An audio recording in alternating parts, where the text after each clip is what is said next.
High viewers, இன்றைக்கி நம்ம வந்திருக்கக்கூடிய இடம் எது அப்படின்னு பார்த்தீங்கன்னா, தூய டாமினிக் சாவியோ அவர்கள் பிறந்த இடத்துக்கும் அவர் இறந்த இடத்துக்கும் தான் இன்றைக்கி போக போகிறோம்.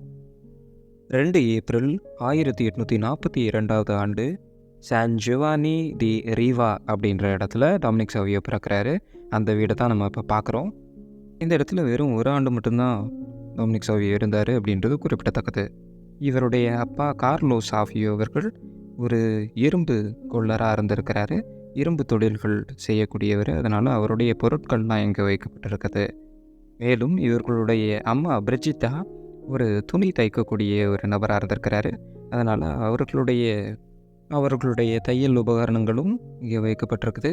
மேலும் இந்த இடத்துல டாமினிக் சாவியோவை போல வடிவமைக்கப்பட்ட பல புகைப்படங்களும், சிறப்பாக அவர் புனித பட்டம் பெறும் பொழுது எடுத்த புகைப்படங்களும் இங்கே வைக்கப்பட்டிருக்கிறது.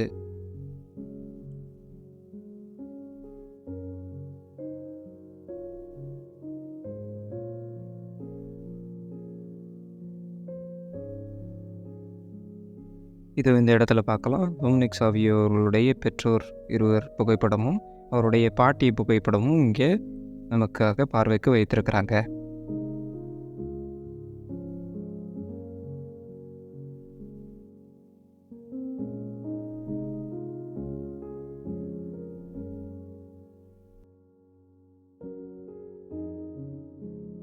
இந்த புனிதரை பற்றி சிறப்பாக சொல்லணும் அப்படின்னு சொன்னால், இவர் கர்ப்பிணி பெண்களின் பாதுகாவலராக கருதப்படுகிறார். அதனால தான் இங்கே நிறைய பேர் இவர்கிட்ட வேண்டிக்கிட்டு குழந்தை பிறந்ததற்கு நன்றியாகவும், குழந்தை நல்லபடியாக பிறக்கணும் அப்படின்னும் இவர்கிட்ட சிறப்பாக வேண்டிக்கிறத நம்ம பார்க்குறோம்.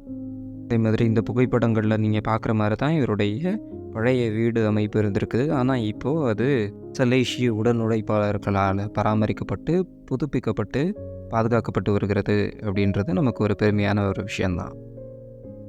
இந்த வீடு வரக்கூடிய இளைஞர்கள் தங்குறதுக்காக நல்ல வசதிமிக்க அறைகள் இங்கு வைக்கப்பட்டிருக்கிறது.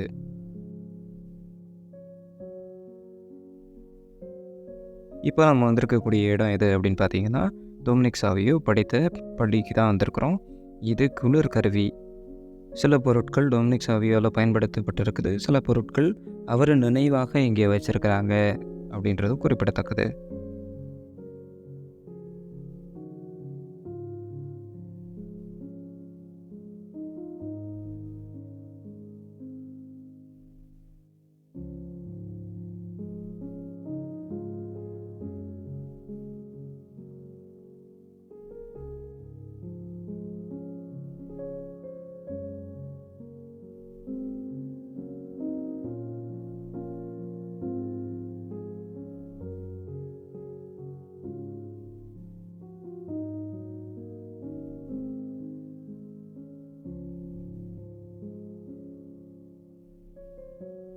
நம்ம வந்திருக்கக்கூடிய ஒரு முக்கியமான இடம் எது அப்படின்னு பார்த்தீங்கன்னா, டாமினிக் சாவியோ இறந்த இடத்துக்கு தான் வந்திருக்கிறோம். 1857 ஆண்டு மார்ச் 9ஆம் தேதி இந்த இடத்துல தனது உயிரை ஆண்டவரிடம் கொடுக்கிறார். இங்கேயும் பெரிதாக ரொம்ப காலம் இல்லை, ஒரு 2 ஆண்டுகள் மட்டும்தான் இங்கே வாழ்ந்திருக்கிறாரு. இங்கேயும் இவர்களுடைய பெற்றோர்கள் செய்த தொழிலை காட்டியிருக்கிறாங்க. அவர்கள் பயன்படுத்தின சில கருவிகளை இங்கே பார்வைக்கு வச்சுருக்கிறாங்க. இவர் தனது புதனன்மையின் போது எடுத்துக்கொண்ட 4 முக்கியமான வாக்குறுதிகளை உங்களோட இந்த இடத்துல பகிர்ந்து கொள்ள விரும்புகிறேன். முதலாவது, அடிக்கடி பாவ சங்கீதனம் செய்து என்னை தூய்மையாக வைத்துக் கொள்வேன். 2வது, தூய நாட்களை சரியாக பயன்படுத்துவேன். 3வது, இயேசுவையும் மரியன்னையையும் எனது நண்பர்களாக வைத்துக் கொள்வேன். 4வது, பாவம் செய்வதை விட சாவதே மேல் என தனது வாழ்க்கையில் தூய்மைக்கு முக்கியத்துவம் கொடுத்த ஒரு நல்ல புனிதரை தான் நம்ம இங்கே பார்க்குறோம். இந்த புனிதமான ஒரு இடத்துல எல்லாரும் சேர்ந்து ஒரு சின்ன ஜெபம் சொல்லலாமா? வாங்க. தந்தை, மகன், தூய ஆவியாரின் பெயராலே ஆமென். தூய டாமினிக் சாவியோ இளம் வயதிலேயே புனிதமடைந்ததை நினைத்து உமக்கு நன்றி கூறுகின்றோம். குறிப்பாக எங்கள் இளைஞர்கள் செய்யக்கூடிய சிறு சிறு வேலைகளின் வழியாக உமக்கு புகழ் சேர்க்கவும், தூய்மையில் நிலைத்திருக்கவும் வரம் தாரும். குறிப்பாக கர்ப்பிணி பெண்களுக்காக உம்மிடம் வேண்டிக் கொள்கின்றோம். தூய டாமினிக் சாவியோவே அவர்களோடு கூட இருந்து அவர்களை ஒவ்வொரு நொடி பொழுதும் வழிநடத்தியருளும். அனைத்தும் எங்கள் ஆண்டவராகிய இயேசு கிறிஸ்து வழியாக மன்றாடுகின்றோம். ஆமென். இவருடைய நினைவாக இவர் அடக்கம் செய்யப்பட்ட கல்லறையும் இங்கு வைக்கப்பட்டிருக்குது.